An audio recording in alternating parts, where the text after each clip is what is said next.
Oke, selamat pagi Pak Daniel. Kami dari kelompok 16 DPL ingin mempresentasikan tentang ALP Operating System untuk semester 3 ini. Oke. Oke, jadi di sini ada saya, terus ada Luis, dan ada Dias. Next. Oke, jadi untuk topik yang kita pilih sendiri ada dua, yaitu Security and Protection dan juga Web Server Operating System. Oke, untuk topik pertama sendiri adalah Security and Protection. Jadi apa itu Security and Protection? Jadi kita tahu dengan semakin meluasnya konektivitas jaringan, peralihan ke lingkungan sistem komputer yang tidak lagi berdiri sendiri, dan kebutuhan untuk bekerja secara remote, keamanan pada tingkat sistem operasi OS menjadi suatu keharusan. Setiap sistem dapat diakses secara global melalui berbagai koneksi internetwork. Keamanan OS menjadi sangat penting karena satu celah keamanan dapat desain dan implementasi OS yang diketahui oleh penyerang dapat menyebabkan kerusakan yang serius. Next. Oke, jadi kita tahu bahwa keamanan pada tingkat OS mengacu pada penyediaan sistem perlindungan terhadap sumber daya sistem komputer seperti CPU, memori, dan disk, program, perangkat lunak, dan yang paling penting adalah data atau informasi yang disimpan pada sistem komputer kita. Oleh karena itu, sistem komputer harus dilindungi dari akses yang tidak sah oleh pengguna. Akses yang jahat dari ke sistem termasuk virus, worm, dan juga sejenisnya.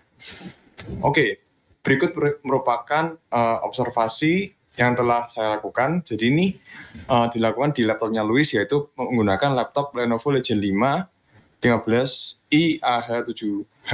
Oke, jadi untuk virus and protection sendiri, kita bisa tahu bahwa tidak ada thread sama sekali. Lalu last scan-nya adalah tanggal 8 Januari 2024.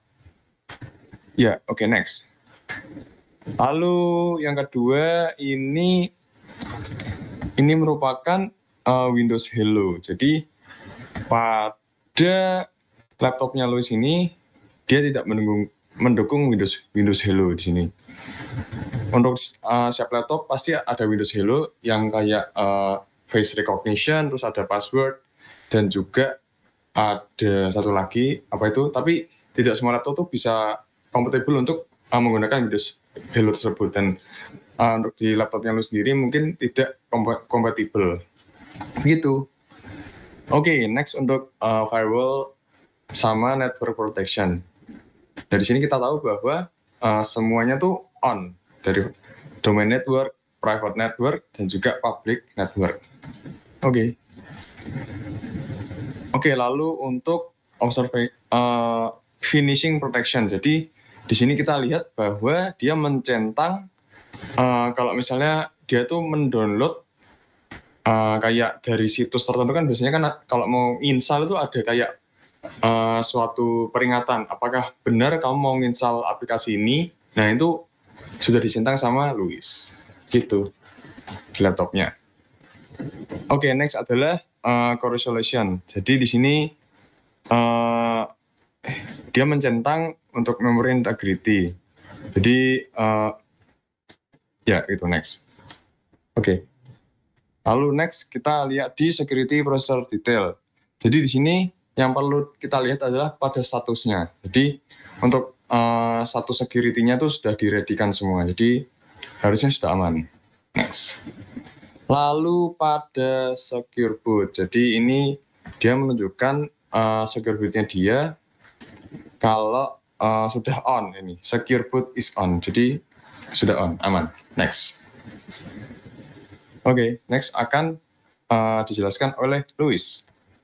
Oke, selanjutnya yaitu web server operating system.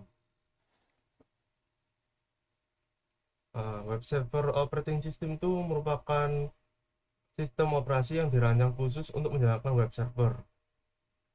Web server juga bisa berbentuk software atau perangkat lunak yang memberikan layanan berupa data yang berfungsi untuk menerima permintaan HTTP atau HTTPS dari klien atau kita kenal dengan web browser seperti Chrome, Firefox, dan lainnya. Lalu ia akan mengirimkan respon atas permintaan tersebut kepada klien dalam bentuk halaman web. Next. Lalu fitur-fitur pada WSO atau Web Server Operating System. Yang pertama yaitu dukungan untuk protokol HTTP atau HTTPS untuk mentransfer data web. Lalu yang kedua, dukungan untuk bahasa pemrograman untuk membuat aplikasi dalam website. Lalu yang ketiga, dukungan untuk database digunakan untuk menyimpan data. Next.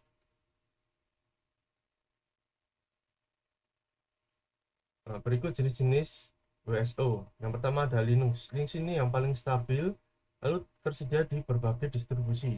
Linux ini juga merupakan jenis WSO yang paling populer, yang mudah dimodifikasi dan gratis. Lalu yang kedua yaitu Windows, yaitu mudah digunakan namun berbayar. Windows ini juga termasuk WSO yang paling populer di antara yang lainnya. Lalu yang ketiga ada Unix, dia keunggulannya lebih stabil dan tangguh, lalu banyak tersedia di berbagai distribusi. Lalu yang terakhir BSD, ini mirip dengan Unix dan juga tersedia di berbagai distribusi. Oke, next. Lalu kegunaan WSO, yang pertama yaitu menjalankan website. Di sini digunakan untuk menjalankan website yang merupakan kumpulan halaman web yang dapat diakses melalui internet. Lalu yang kedua menjalankan aplikasi website. Ini aplikasi web yang merupakan program komputer yang berjalan di web server. Lalu yang ketiga menyediakan layanan website seperti layanan e-commerce, media sosial, dan permainan dan lain-lainnya. Lalu yang keempat menerima permintaan HTTP. Di sini WSO menerima permintaan HTTP dari klien seperti web browser. Dan banyak lagi kegunaan WSO lainnya. Next. Nah, di sini cara instalasi web server operating system pada Linux. Nah, di sini pada awalnya ketika masuk pada virtual box dan membuka Ubuntu, sebelumnya ini membuka pada browser lalu mendownload SAM pada browser tersebut. Setelah selesai, buka folder pada Linux tersebut.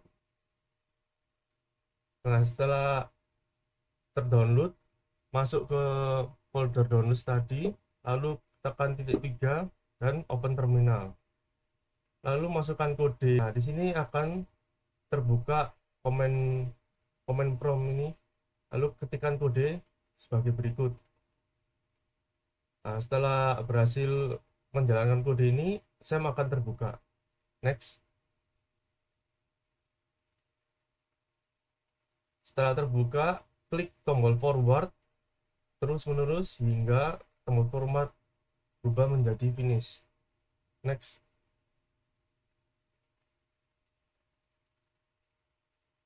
Nah, setelah itu tekan klik finish. Next.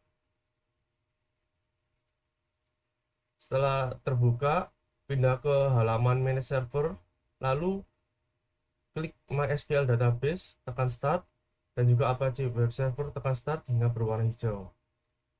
Setelah itu, buka localhost php-admin dan buat database untuk WordPress kalian nanti. Next. Setelah membuat database di php-admin, sekarang download WordPress melalui command prompt dan menjalankan kode-kode yang sudah tertera. Oke, next. Lalu setelah itu, jika sudah berhasil melakukan kode-kode tersebut, lalu buka HTTPS localhost WordPress, akan muncul ke halaman ini dan kalian masukkan nama database yang tadi kalian sudah isi di php-admin, lalu username, database host, dan table profile. Lalu tekan submit. Setelah itu terdapat form lagi untuk mengisi site title, username, password, dan lain-lainnya. Ini kalian isi semua. Setelah itu next. Setelah berhasil diisi, akan masuk ke halaman dashboard WordPress gitu. Lalu next. Lalu ini berikut bukti bahwa kami sudah berhasil mendownload WordPress di laptop kami masing-masing. Ini saya Lucian Daru. Lalu next. Berikut Berniko Rafael. Next. Berikut Widyastanto Ramadian. Oke, next. Lalu untuk performance evaluation dan analisis akan dilanjutkan oleh Widyastanto. Oke, berikut ini adalah performance evaluation and analysis. Jadi ini adalah beberapa screenshot dari performance analysis yang telah saya lakukan. Jadi di sini saya mengambilnya dari Task Manager dan juga Ubuntu Activity Resource. Untuk yang di sebelah kanan sendiri itu pada saat tidak membuka aplikasi apa-apa. Nah, sedangkan untuk sebelah kiri itu yang membuka aplikasi. Oke, hasil analisisnya yaitu data dapat dibuktikan bahwa perbandingan activity pada Linux dan Windows tidak terlalu berbeda jauh antara no app dan saat membuka aplikasi. Yang pertama, memori pada Linux Ubuntu pada saat tidak membuka aplikasi apa-apa, terlihat pada Linux Ubuntu memori hanya digunakan sebesar 1,3 GB. Sedangkan saat membuka WordPress akan terlihat memorinya bertambah menjadi sebesar 2 GB. Lalu di bagian network pada saat tidak menggunakan aplikasi, receiving and sending itu sebesar 176 bytes per second. Lalu pada saat membuka WordPress dia malah menjadi receiving and sendingnya malah menjadi 0 bytes per second. Oke, lalu selanjutnya analisis memori. Untuk memori ini analisis di Windows. Jadi untuk memorinya sendiri pada saat no app itu sebesar 1,3 GB. Saat membuka WordPress dia menjadi 2 GB. Sama seperti yang di Linux tadi. Yang untuk yang network pada saat no app itu menggunakan sekitar 1,7 Mbps. Sedangkan saat membuka WordPress dia meningkat menjadi 2 Mbps. Nah, demikian analisis dan juga perbandingan memberitahu kita bahwa ada pengaruh yang lumayan signifikan untuk menjalankan 2 OS sekaligus pada satu laptop yang sama. Sekian presentasi dari kami, terima kasih. Berikut adalah referensi yang kami gunakan. Lalu ini adalah pembagian pekerjaan yang kami lakukan. Terima kasih.